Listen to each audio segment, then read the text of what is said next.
Hello दोस्तों, आज की मेरी कहानी है रिश्तों में डायबिटीज़। तो चलिए शुरू करते हैं कहानी। आज भी किसी उदास बंद दरवाजे को देखकर, बरसों पुरानी उस घटना को याद कर अंजना का मन कड़वाहट से भर उठता है। नई नई शादी हुई थी, हर दिन नया अनुभव, नए नए लोग और नए नए रिश्ते से जुड़ रही थी। खुश थी बहुत उस कच्ची उम्र में, और क्या चाहिए। थोड़ा सा अपनापन और प्यार मिला नहीं कि ससुराल के रंग में पूरी तरह रंगने लगी। परिवार की सबसे बड़ी बहू बनकर आई थी, जिम्मेदारियां भी मिली एवज में। घर में सासू माँ और चार चार नंद तथा 2 देवर थे। ससुर जी ज़्यादातर टूर में रहते थे, पति आर्मी में थे। शादी के 15-20 दिन बाद बॉर्डर पर तैनाती थी, सो जा चुके थे। जब तक पति साथ में थे, उसके चेहरे पर गजब का नूर हुआ करता था। आंखों की चमक झिलमिलाती रहती थी, पर उनके जाने के बाद लगता जीवन थम सा गया। लेकिन जल्द ही जब पति की चिट्ठियां आनी शुरू हुई, तो जिंदगी एक बार फिर से गुलजार हो गई। लगभग रोज ही पति की चिट्ठी आती, और वो भी नियम पूर्वक जवाब देती, ताकि ये सिलसिला चलता रहे बिना किसी व्यवधान के। नंद या देवर को रोज रोज चिट्ठी देने में उसे संकोच होता, तो इस समस्या का समाधान कर दिया छुटकी ने, जो उनके घर काम करने आती थी। भाभी भाभी बोलकर अंजना के आगे पीछे डोलती रहती, और जाते वक्त चिट्ठी ले लेती और पोस्ट कर देती। आहा, वे भी क्या दिन थे। दिन रफ्तार से बीत रहे थे। अंजना ससुराल में अब अच्छी तरह रम गई थी, लेकिन पति से विछड़े और मायके का मोह हर दिन सताता। मायका लोकल होने की वजह से आज तक कभी रहने नहीं जा पाई। सुबह जाना और शाम तक वापस। ससुराल में सब सही था, परंतु मायके का नाम लेते सासू माँ के साथ साथ नंद और देवर तक की त्योरियां चढ़ जाती। हमेशा तो मिल लेती हो, फिर बार बार क्यों जाना। सासू माँ इस उल्हाने के साथ बात टाल देती, और वो मन मसोस कर रह जाती।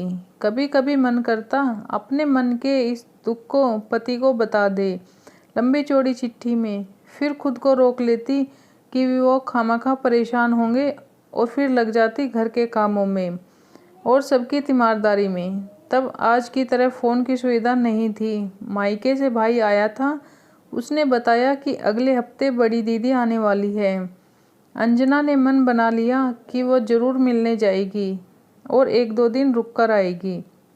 आशा के विपरीत माँ ने उसे जाने की अनुमति तो दे दी, लेकिन इस शर्त के साथ कि शाम तक वापस आ जाए। नियत दिन अंजना मायके चली आई। मम्मी पापा भाई के साथ ही दीदी और उसके बच्चों के होने से खूब आनंददायक समय बीता। शाम होने पर पापा जी ने तगाजा कराया कि अब भाई के साथ उसे लौटना होगा, परंतु अंजना का रुआसा मुँह देखकर सबका दिल कचोट गया। अंजना की सास बहुत कड़क थी, इसलिए वे लोग नहीं चाहते थे कि उसे ज़बरदस्ती रोका जाए, वरना अंजना को अकेले खामियाजा भुगतना पड़ेगा। जबकि उनकी भी इच्छा थी कि वो रुक जाए। तब उसकी बड़ी बहन ने सलाह दी कि बिना बताए रुकना सही नहीं होगा। एक बार उन्हें खबर भिजवा दो और आज के लिए रुक जाओ। कौन सा वो बार बार भागी आती है मायके। पड़ोसी अंकल जी के घर से अंजना के भाई अनिल ने फ़ोन कर अंजना के देवर को बुलाने को कहा। पड़ोसी ने बहुत आत्मीयता दिखाकर बात की और दबाव दिया कि वो खुद कह आएंगे, क्या कहना है वो बता दें।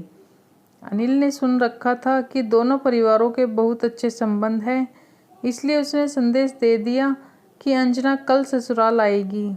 अगले दिन अंजना दोपहर का खाना खाकर ससुराल पहुंची। अनिल उसे पहुंचाकर बाहर से बाहर निकल गया, क्योंकि उसे ट्यूशन के लिए जाना था। परंतु यह क्या, अंजना जब दरवाजे पर पहुंची, उस पर ताला लटका हुआ था। कहाँ चले गए सबके सब। थोड़ी देर इधर उधर नज़र दौड़ाने, बार बार दरवाज़ा खटखटाने पर भी कुछ नहीं हुआ, तो वहीं कोने में बैठ गई। नई बहू होने के नाते उसकी सासू माँ अड़ोस पड़ोस में किसी से मिलने नहीं देती थी, यह कहकर कि बहुओं को पर्दे में रहना चाहिए। और आज उसी बहू की ऐसी बेइज्जती हो रही थी। हर आने जाने वाला उस पर एक नज़र डालता और चलता बनता। ऐसा लग रहा था कि सभी जानबूझकर उसे सबक सिखाने के ख्याल से कहीं चले गए हैं। करीब 1-1.5 घंटे के बाद छुटकी आई तो पता चला घरवाले फिल्म देखने गए हैं, अभी आते होंगे। थोड़ी देर में सभी आ गए। किसी ने कुछ नहीं कहा और न ही कुछ पूछा। अंजना इस अपमान से तिलमिला उठी, पर करती क्या, सिर झुकाकर अंदर आ गई। वो तो बाद में पता चला कि पड़ोसी के द्वारा अंजना के मायके रुकने की बात कहलवाई गई, जो माजी को नागवार गुजरी थी।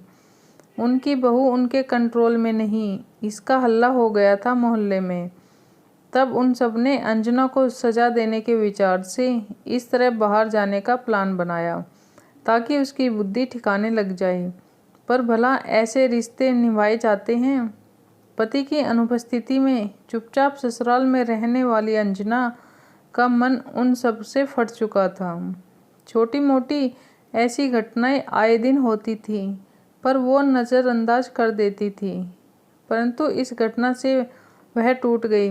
जब से शादी होकर यहाँ आई है, उसने देखा है कि घर खर्च में हेमंत भरपूर सहयोग देते हैं और वह शरीर से जुटी हुई है। परंतु अब सिर से पानी ऊपर उठ चुका था। उसने पक्का मन बना लिया कि अब वो यहाँ नहीं रहेगी। रिश्तों में थोड़ा बहुत नफ़ा नुकसान चलता है, पर जब सब कुछ एक तरफा हो तो कैसे निभाया जा सकता है। जैसे ही हेमंत का ट्रांसफ़र दूसरी जगह हो गया, वो उसके साथ रहने चली गई। ससुराल वही, बहू वही, बस रिश्तों में डायबिटीज़ की बीमारी लग गई, क्योंकि प्रेम रूपी इंसुलिन का उत्पादन और कार्यान्वयन सही तरीके से नहीं हो पाया। घर की सुख शांति और व्यवस्था यूं ही नहीं बिगड़ती और सारा ठीकरा फोड़ा जाता है नई नवेली बहू के सिर। ससुराल वालों की ऐसी ही जाति और बेफजूल के नियम कानून से नए घर से बहू का जुड़ाव जुड़ने के पहले ही टूटने लगता है। ऐसी स्थिति में आगे चलकर उससे अपनापन और सम्मान पाने का अधिकार कैसे किया जा सकता है। दोस्तों, आज की कहानी आपको कैसी लगी कमेंट करके ज़रूर बताना। वीडियो अच्छी लगे तो लाइक और शेयर करें। चैनल पर पहली बार आए हैं तो चैनल को सब्सक्राइब करके ही जाएं। अपना कीमती समय देने के लिए धन्यवाद। मिलते हैं किसी नई वीडियो के साथ, तब तक के लिए बाय बाय।